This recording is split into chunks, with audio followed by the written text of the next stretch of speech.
হে আল্লাহ, শয়তানের হাত থেকে বাঁচাও। ভালো লোক যখন জ্ঞানী লোক শয়তানের কাম করতে লাগে, তখন আল্লাহ তুমি ছাড়া আর রাস্তা থাকে না।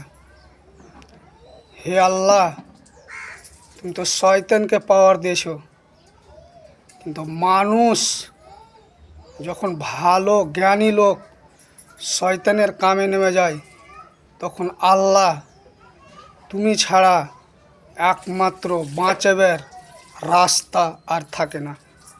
কিন্তু তুমি শয়তানকে পাওয়ার দিয়েছিলে, কিন্তু শয়তানের কাম কিছু লোক এখন করছে। তো আল্লাহ আপনি রহমান রহিম, আপনার ওপরে এই বিচার ছেড়ে দিলাম।